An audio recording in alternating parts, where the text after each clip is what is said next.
This is Performance Anxiety on the Pantheon Podcast Network, and I'm your host, Mark. David Libert is our guest. He's got such a wild story to tell that he actually did write a book about it. His career in music began by singing doo-wop with his friends just to be able to hang out and meet girls. But his band, The Happenings, were good. So David went to Tin Pan Alley to convince the industry. He and his partner, Bob Miranda, eventually got jobs writing music for a label run by the Tokens of The Lion Sleeps Tonight fame. They took the job with the stipulation that the Tokens would help The Happenings with their music. Sometime after the band's biggest hit, See You in September, David saw the writing on the wall and left The Happenings, who he was managing, to manage other bands like Rare Earth. His success in that arena led him to working with the legendary Shep and Alice Cooper. And what a baptism of fire that was. After feeling burnt out, David started his own agency, which ended with David in prison. But it was okay. He started playing in the prison jazz trio. But after prison, David had to start from the ground up again. But he did it, eventually working with George Clinton, Parliament Funkadelic, Prince, and one of my personal favorites, Living Colour. Pick up his book, Rock and Roll Warrior, through Amazon or his website, rockandrollwarrior.com. Follow him on social media to see what he's up to, and follow us at Performance ANX on Twitter and Instagram. You can help us manage this podcast through merch purchases at performanceanx.threadless.com or with some coffee at ko-fi.com/performanceanxiety. Now, saddle up for a wild ride with David Libert on Performance Anxiety, part of the Pantheon Podcast Network. Hi, this is David Libert here. I'm on Performance Anxiety with Mark Shea. And what am I doing here? I'm hawking my new book, Rock and Roll Warrior, my misadventures with Alice Cooper, Prince, George Clinton. Who else is on there? The Living Colour, The Runaways, The Happenings, Brian Auger, and more. Am I right side up or am I sideways? No, you're right side up now. Never know until. All right, let me adjust my screen and. Hey, I think I'm ready to rock and roll. All right, perfect. Well, let's jump right into it since we're a little limited on time, but I'll be able to keep track of it. So, you've got the new book out, Rock and Roll Warrior, and I have really enjoyed it. I've really enjoyed reading it because it's a very fun read. It's a very easy read, and it's not like a typical tell-all book or hit piece or anything like that. It's almost documentary in a fashion. I'm glad to hear you say that. I didn't want to write a salacious tell-all, balls and tits flying all over the place. I really didn't want to write that kind of book. I mean, there's a little bit of it in the book. I mean, it's rock and roll, but right. I really wanted it to be informative to people that were interested in what happened behind the scenes. And I wanted it to be introspective as far as my life is concerned. I wanted it to be funny, and I wanted it to have a certain flow. So that was my objective, and hopefully I accomplished that objective. To me, you have. It's a wonderful read. It like I said, it's a very easy read. Everything just flows so nicely, and it's such an interesting story.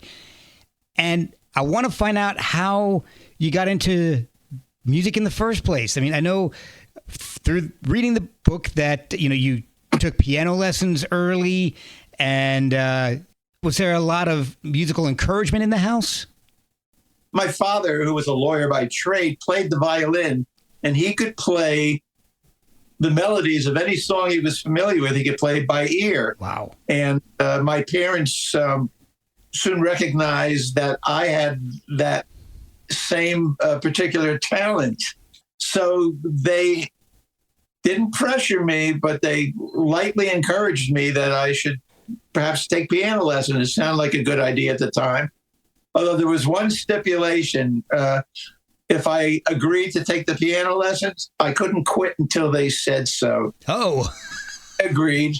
And that went on for about 8 years until my father had passed away, and I was able to stand up to my mother. After 8 years of piano lessons, I had it. It had turned into I had to practice 2 hours a day while my friends were out playing basketball and having fun. And I was tethered to a piano. I simply had had enough. But after 8 years, the damage, so to speak, had been done. And it turned out to be the education that allowed me to have a career in music. We'll be right back after a word from our sponsors. Hey guys, I want to talk to you about socks for a second. Why not? It's a music podcast. But I tried a pair of socks from Boldfoot and loved them. I've only worn them once because my kids have stolen them. So in my household, that's the best endorsement I can give. And I guess it's fitting because the design I chose was jailbird. The design I chose was jailbird. I might keep that in. The socks are 100% American made, and 5% of all proceeds go to veteran charities. It makes sense, seeing that Boldfoot is a family and veteran-owned company. They have a huge variety of styles. So check out boldfoot.com and buy some of the best socks you've ever slapped on your feet. And help veterans while you're at it. That's boldfoot.com. So I was around, music all the time, playing the piano for all those years. And I gravitated back to it after stopping the piano lessons with guys in Paterson, New Jersey, where I grew up, who liked to harmonize. We used to listen to doo-wop bands all the time. The Oblong, the Jesters, the Paragons, and used to hang out on street corners, and we called it chirping. We used to chirp, and we liked it because we liked how it sounded, and it was a good way to meet girls. That was the main motivation, really. When did singing start happening for you? I mean, was that during the piano lessons? No, this was long afterwards. Well, I mean, when did you start singing? Was it just to hang out with these guys, or was it earlier? Yeah, that's really what it was. Okay. But we started to realize, hey, you know what? We harmonize as well, if not better, than almost all of these groups that we heard on the radio. Maybe we should take a more serious look at this. So I started hitting the streets of Tin Pan Alley, which is an area in Manhattan on Broadway, where an area where there's several buildings that house various music companies, music publishers, or record companies, production companies, booking agencies. Yeah. If I walked into the office of a publishing company, I was a songwriter. If it was a record company, I was in a band. Production company, I was in a singing group. Until one day I walked into the offices of a company called Bright Tunes Productions that was owned by a singing group called the Tokens. And they had a couple of enormous hits at that time. The Lion Sleeps Tonight. Yes. Tonight I Fell in Love. And they were also producers. They produced the Chiffons, He's So Fine, One Fine Day. And they offered me and my writing partner, Bobby Miranda, who was the lead singer of our little group, a job writing songs for their publishing company. And they gave us a little office with a piano in it. And nice. It was the opportunity for us to get into the business. That was our first big break. And then they decided to use a song that Bobby and I had written to be on the album, one of the Chiffons albums that they were producing. It's something I just cannot hide. Down, down, down, my love went down, down, down, down to the ground, ground, ground. I don't know why, but try not to cry.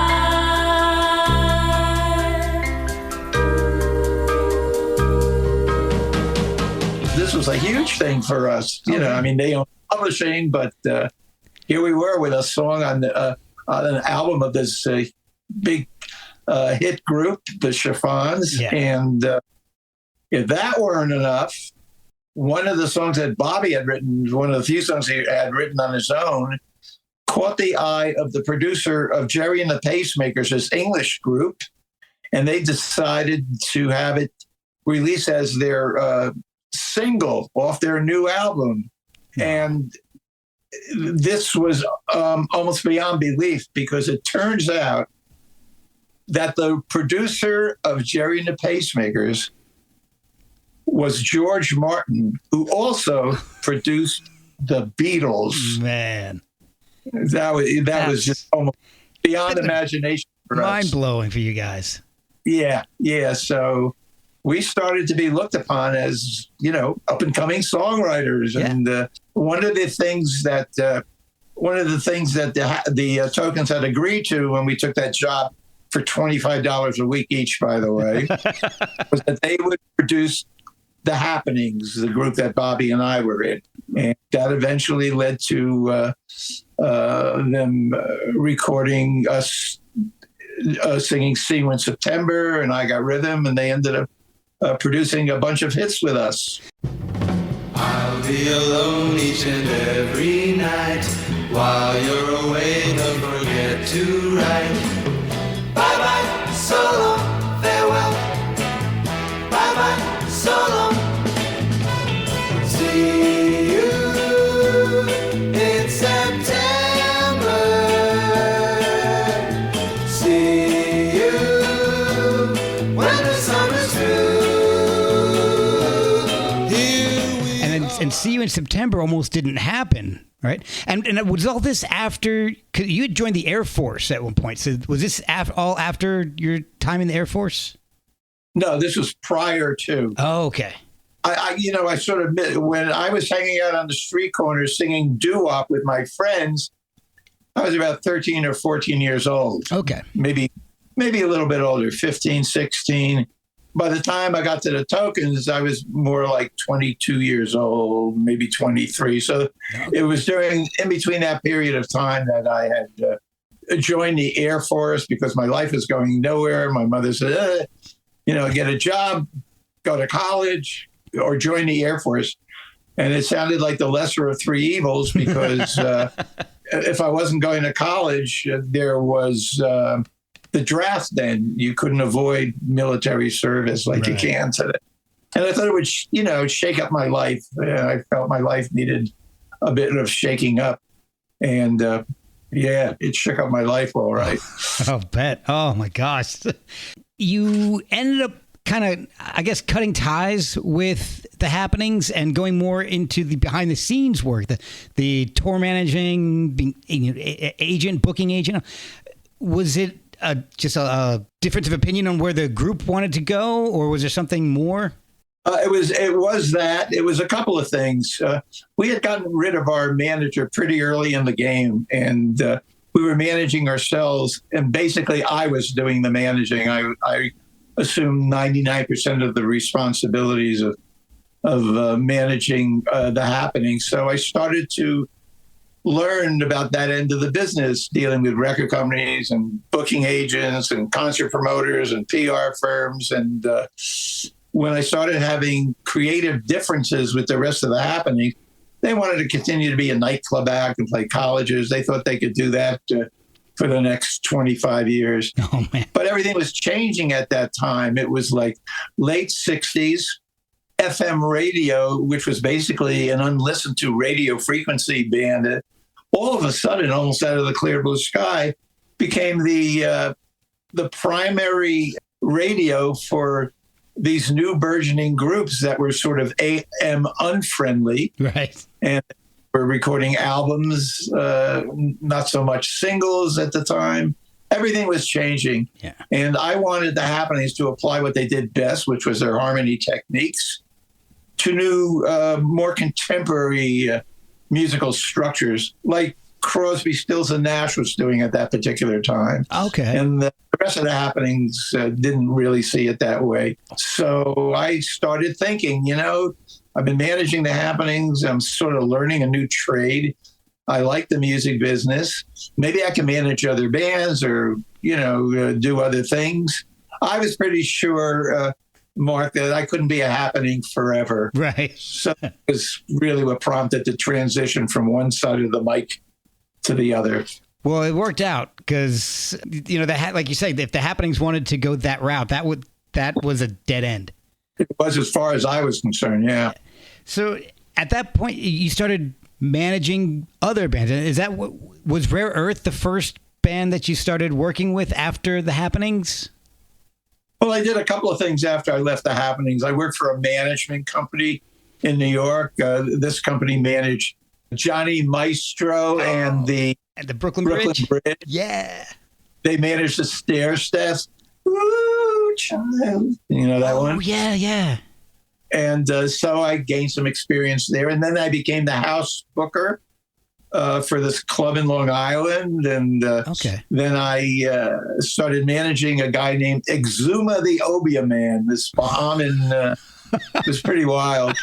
Yeah, I talk about that in the book as well. And then I got a job as road manager for Rare Earth. And that was a great gig. I loved it. I loved the guys. They were really good. And it was a nice, cushy job. And then one day I got a call from Johnny Podell, who was the booking agent for Alice Cooper. And Johnny was a good friend of mine. Our girlfriends were like buddies. Okay. And the Alice Cooper band was looking for a new tour manager. Would I be interested? And I knew a bit about Alice Cooper because being friends with Johnny sort of kept me up to snuff about what was happening with the latest bands. And makes sense. So I got hired. I remember the first gig with Alice Cooper was in Atlanta, Georgia. And my first impression of it all was a bunch of 30 some odd insane looking crazy guys crawling all over the gear and equipment like giant insects. Mark, I thought I made the biggest mistake of my life. Oh, no. A nice, cushy job with Rare Earth for this insanity.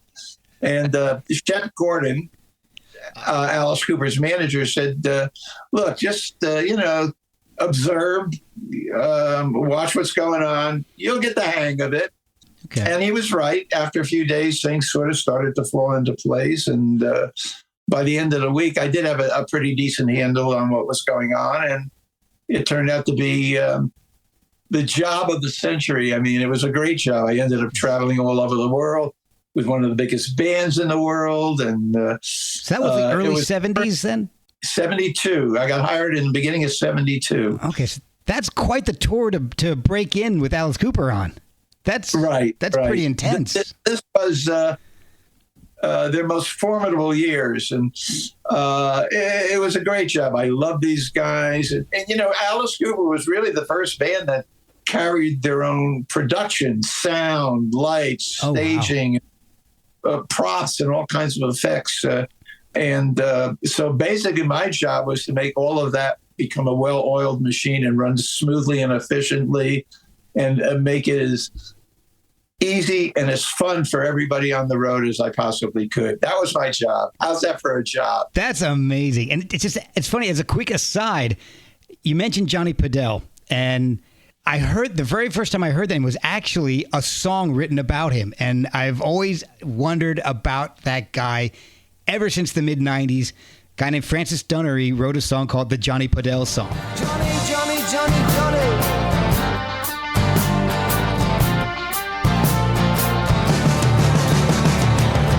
Johnny Podell got a magician up his sleeve. Stealth bomber timing and an overdub's voice. Good choice in restaurants and good value for money. Handing out love and respect like it was some sort of candy. And I love him, oh I love him, cause he reminds me so much of me. That's self-obsession for you. And it's an amazing song. Really? I'm not aware of this. Oh, I'll send it to you. Yeah. Oh, I would love that. Johnny never mentioned anything like that to me. Let me tell you something about Johnny Podell. He may be one of the most charismatic human beings on the face of the earth. Oh, man. Johnny Podell was probably the best agent that there ever was and still is. I could be hanging out in a room in later years with the likes of Mick Jagger and Rod Stewart. And I'm trying to think of some of the people that Jimmy Page, all in the same room at the same time. And Johnny Podell would be the absolute undisputed center of attention. Everybody wanted to hang out with Johnny. He looked as much a rock star as these people did. And he never took his sunglasses off from his And I said, listen, if you were a rock superstar in New York, I mean, I remember Johnny getting calls in the middle of the night from these people, famous people, begging him to come out and play with them. If you were a rock star in New York and you had some free time on your hands, you called Johnny Podell. Oh, Yeah. so We'll be right back after a word from our sponsors. Have you ever thought about CBD and wondered if it's the right choice for you? My wife and I did. For a few years now, she suffered from some chronic pain, and we had discussed trying CBD, but didn't have any idea where or even how to get started. That's why we chose Pure Spectrum. They make the highest quality hemp-derived products and back it up by providing third-party lab tests for every single batch of products right on their website. For my wife, we started with some tincture and isolate, but there's also gummies, topicals, mints, and a lot more. Pure Spectrum not only has CBD products for wellness, they also have CBD for fitness and recovery, and there's even CBD for your pets. And if you're like me and not sure how to start, there's a ton of information on the website and chat options available. So go to purespectrumcbd.com to do your own research, and when you check out, use the code PerformanceANX for 15% off your order. Check them out on Instagram at Pure Spectrum Hemp and subscribe to their email list for sales, new products, and updates. Pure Spectrum, refined phytocannabinoid wellness products for all lifestyles. all right, so back to you, because this was about you, as fascinating as Johnny is. But you also, after the Alice gig, you ended up taking a management job with somebody who's in what I imagine as 180 degrees from Alice, with George Clinton. That had to be just a complete shock as far as organization and everything else. Was it a tough transition to make?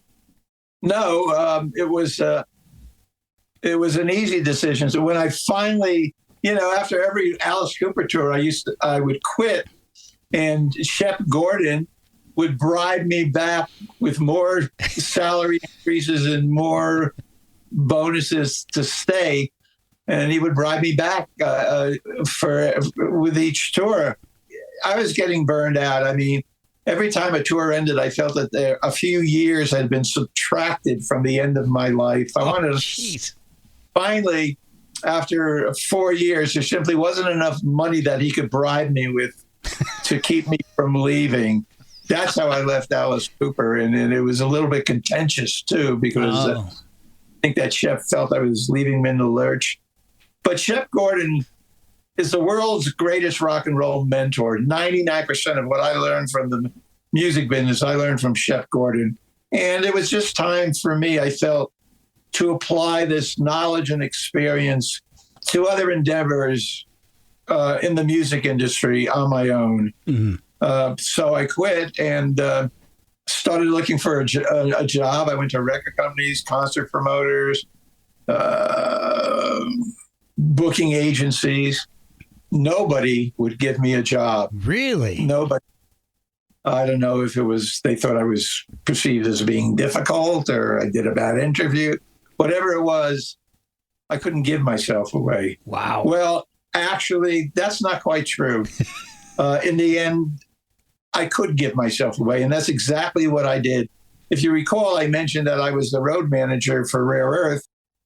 Their manager, Ron Strasner, and his new partner, Charlie Vaseline, were managing George Clinton, Parliament Funkadelic, Bootsy's Rubber Band, and all the associated funk mob acts that George Clinton was dealing with. They offered me a job, but they said, David, we'd love to have you work with us, but we're broke. We can't pay you anything right now.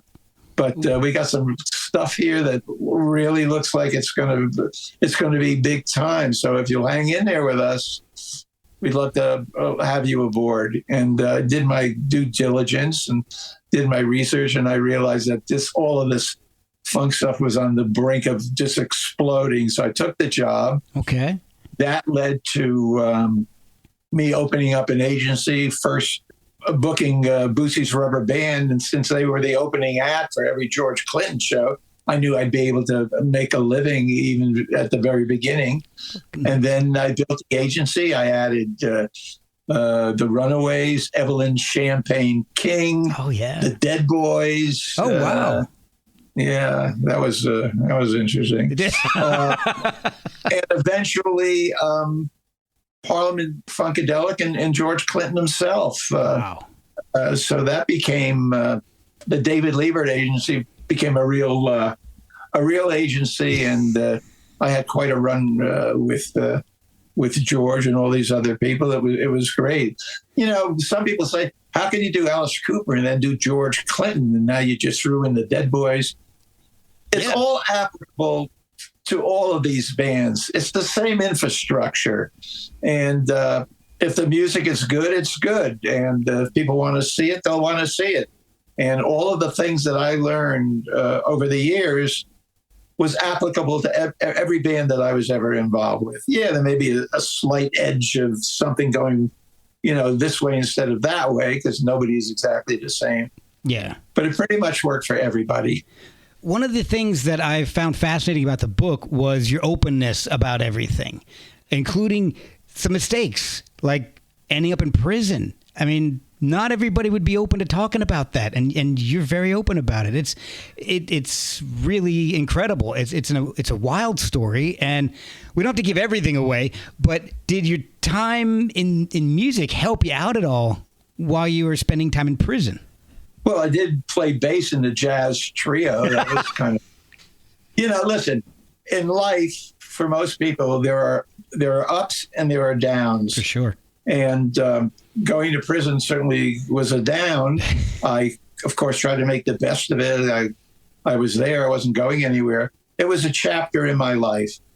And if I was going to write a book about my life, then there should be a chapter in my book as well. I mean, if I skirted the issue completely, it really wouldn't be an honest rendition of what my life was like.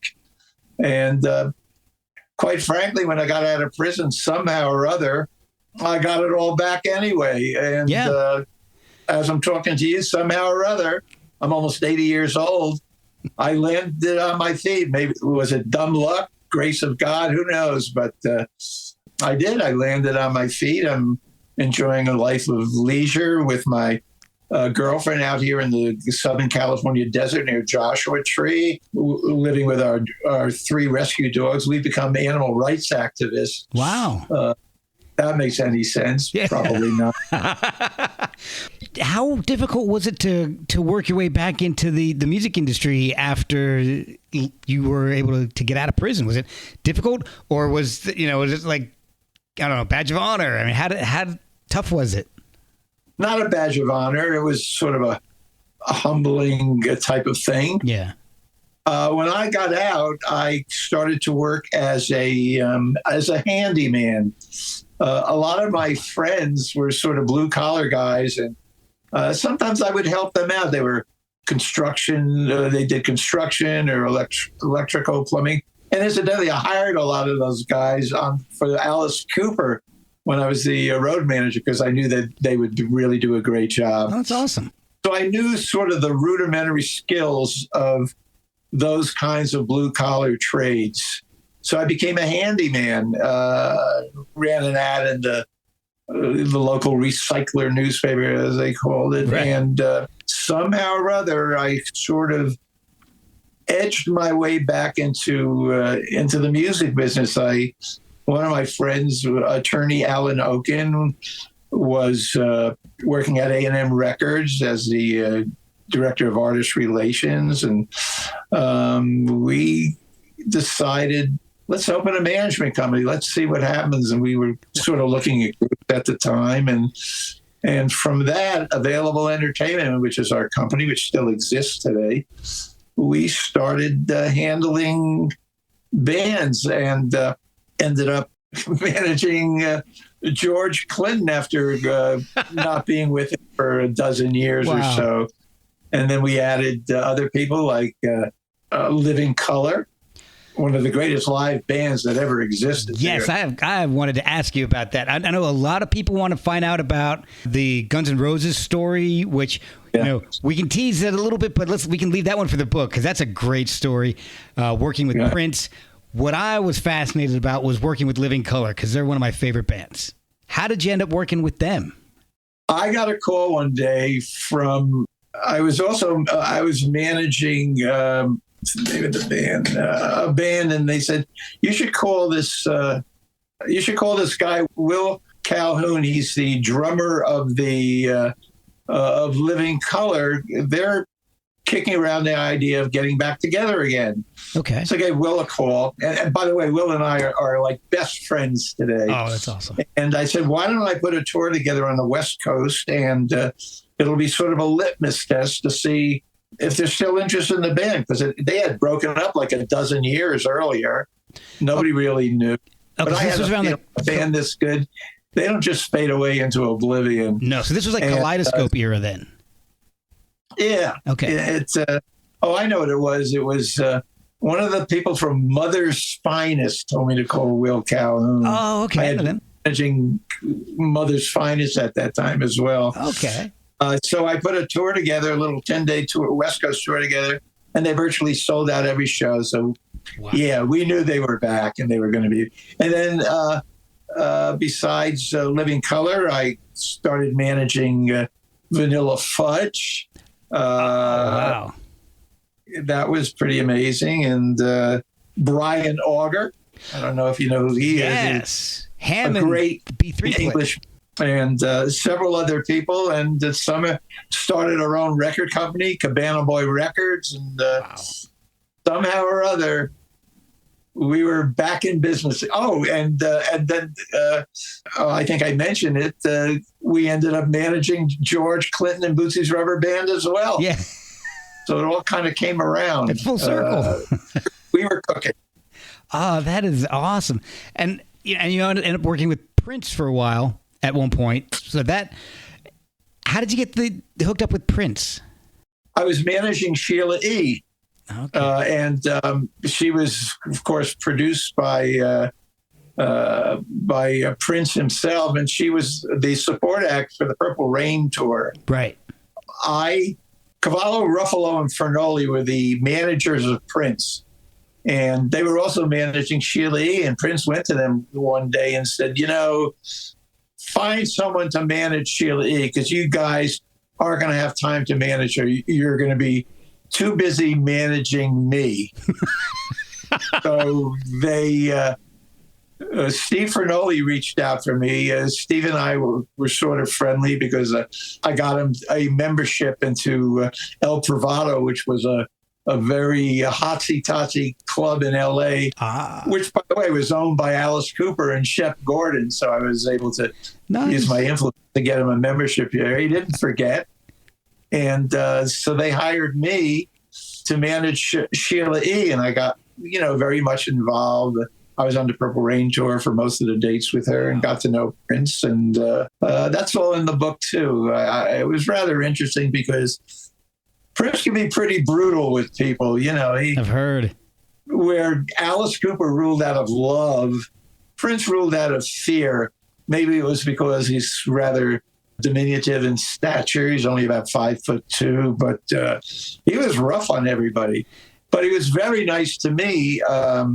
It could be because I was older than most people in his circle, and he knew of my association with George Clinton, someone that he absolutely idolized. So I think they simply didn't want to come off like a jerk to me. I'm amazed that Prince would even care what I thought about him, but apparently he did. That is incredible. I mean, the book is so great. Like, there's we just barely scratched the surface on a few of these stories, and it's just packed with amazing stories. To me, it kind of sounds like most of your career has been a mixture of networking and good timing and treating people right. Yeah, listen, I sort of led a charmed life with all the ups and downs and everything. And I never really thought about writing a book, but a lot of people said to me, you really should write a book. You've done a lot of things and you got some great stories. I never really thought very much about it until my girlfriend Angie says, you know something? They're right. You should write a book. I said, you think that? She says, listen, you got a story to tell. Tell it. I think people would be interested in. And that was really the impetus to get me to, because it's an overwhelming endeavor. I never realized what it took to write a book. Yeah. But, it's incredible. And your stories are, there's so many of them. It's almost unbelievable that it's all one person. Where is the best way that people can find the book, they can buy it, and maybe follow you on social media and see what's going on? You can buy it wherever books are sold. Amazon is probably the easiest place to buy the book. And if you want an autographed copy signed by me, you can go to rockandrollwarrior.com, and I'll sign a copy for you and get it out to you. rockandrollwarrior.com. Oh, that's awesome. Are you on social media at all? Are they promoting? Yeah, I'm on Facebook, Instagram. There's a Rock and Roll Warrior Facebook page. Oh, Available Entertainment Facebook page. My girlfriend Angie is a social media guru, so she handles all the social media stuff. So that's awesome.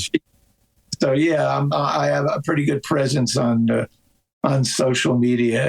It also gives me a chance to promote my animal rescue creative juices, where every few days I'll put up a dog that's in need of adoption or fostering. And is that through the same website and social media channels, or is that something different? Yeah, same website. Okay, perfect. Hey, say what you will about Facebook, Instagram, Twitter, and their ilk. It has drastically reduced the euthanasia rate of dogs and cats. So from that point of view, it's been incredible. So I try to utilize social media, not just but also for that as well. We have 2 rescue dogs that we found online as well. They're well, then that the joy that dogs can bring into your life is immeasurable. Yes. Dogs are the best of things this world has to offer, especially these days. Yeah. And for that reason alone, they deserve all the goodness and love we can give them. And there's something special about a rescue. I don't know what it is. There's just something special about it. They're grateful. Yeah. I think they're you're right. Grateful. They know. Yeah, I think so. Well, they wake up in the morning and they check, do you still love me? Yeah. They do. Oh, you do? Great. Yeah. Woo-woo. Awesome. David, thank you. Thank you so much for spending time. Unfortunately, I just don't have any more time. I would love to keep going, but I am just about out. So Mark, thank you. This has been fun. It's been a real pleasure. Thank you so much for having me. My pleasure.